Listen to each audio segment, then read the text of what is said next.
मैं एक छोटी सी चीज बताता हूँ आपको।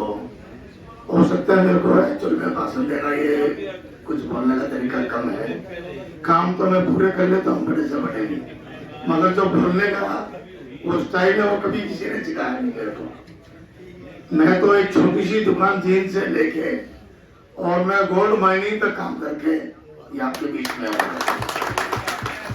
जो माइनों से गोल्ड निकलता है मैंने गोल्ड तक खरीदा वहां पे बैठ के, और अच्छे से अच्छे मेरे सुनार का बच्चा होने के नाते मेरे मन में विजित थी भाई जीरो से लेके और आगे तक देखना चाहता हूँ मैं सोने की प्रतिक्रिया कहाँ से चालू होती है कहाँ जा सकती है। मैं 2 साल पपुआ गिनी के अंदर ऑस्ट्रेलिया के पास माइनों से मैंने खुद गोल्ड खरीदा है, सारे काम किए। मैं आखिरी तक देख के वापसी अपने इंडिया में आ गया। 1.5 साल से यही हूँ। दिल्ली में अपनी एसोसिएशन जो होती ब्रिलियंट एसोसिएशन वो संभालता हूँ, और इफ्जा जो सबसे मेन जिसका मैं चेयरमैन हूँ और 2012 से उनके साथ जुड़ा हूँ। इफ्जा के बारे में छोटी सी बात जरूर कहना चाहूँगा। देखिए हमारा समाज थोड़ा सा अशिक्षित है, कोई माइंड मत करना किसी बात को, और इस बात का हम लोग फायदा नहीं उठा पाते। जो शिक्षित है वो लोग फायदा उठाते हैं, आगे से आगे बढ़ते जाते हैं। एक इफ्जा का जो साथ मिला है ये हमारे हर तरीके से काम आएगा, क्योंकि वो लोग शिक्षित हैं, पढ़े लिखे हैं। उन्होंने हमारे को, हमारा ही परिवार है वो, उन्होंने हमारे को साथ में लिया, अपनाया और साथ लेके चल रहे हैं। हर कदम कदम पे उनका साथ मिलेगा और हर तरीके की सुविधाएं भी मिलेगी। उनका खुद का एक उद्देश्य है भाई मैं श्रवणदार समाज को साथ लेके चलूं। देखिए 2012 आप सामने बैठे हैं, पूरे इस सभागार में आप सबका हाथ जोड़कर मैं प्रणाम करता हूं। आज हमारी संस्था ने सबको बुलाया, इकट्ठे किया, इनका भी बहुत बहुत शुक्रगुजार हूँ। मैं एक छोटी सी चीज बताता हूँ आपको।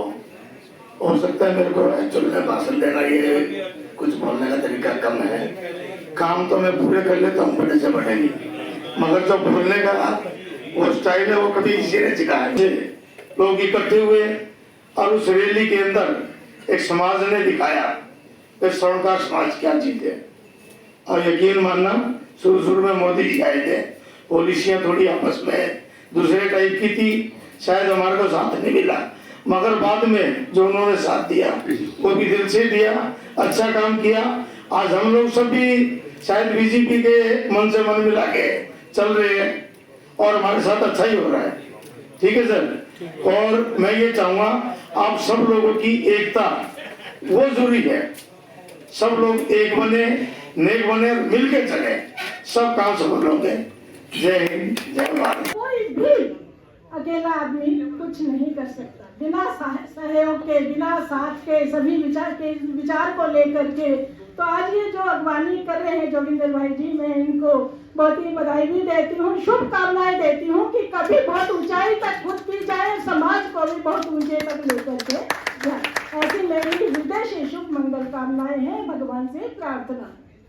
देखिए जो आज समाज को ऊंचा उठाने की बात हो रही है, अभी भी मुझे लगता हमारी बिरादरी बहुत पीछे है। ये शिक्षा में, काम में, रोजगार में ठीक है, कुछ मुट्ठी भर लोग बहुत ऊंचों तक पहुंच गए हैं, लेकिन कहीं कहीं गांव में, गली गली में जाके देखो कितने परिवार मिल जाएंगे जो बहुत ही पीछे हैं शिक्षा में और अन्य क्षेत्रों में, रोजगार में। और क्योंकि अपने स्वाभिमानी है, किसी को बताते भी नहीं अपने दर्द को, उसी को झेलते हुए पीढ़ियां आगे जाए जा रही है। तो ये बहुत अच्छा है कि गली गली में, गांव गांव में अपने समाज को, वहाँ के जिले का अध्यक्ष, तहसील का अध्यक्ष, उनको इकट्ठा करके या उनको जागरूक करके यथासंभव उनको सहायता दे करके हम सबको ऊंचा उठाने का प्रयास करें।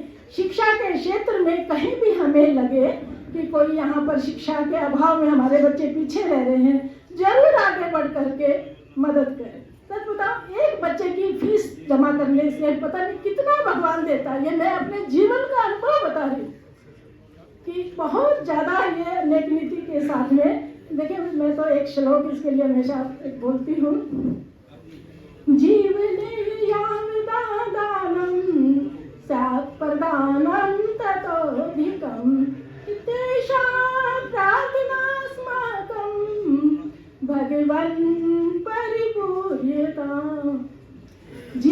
जो कुछ मुझे मिला है, मेरे परिवार से, देश से, समाज से, राष्ट्र से, कहीं उससे दुगना और भी अधिक मैं अपने परिवार, देश, समाज को दे सकूं। हे प्रभु, ऐसी मेरी जो है इच्छा है, ऐसा मुझे सामर्थ्य दे, ऐसी मुझ में योग्यता दे।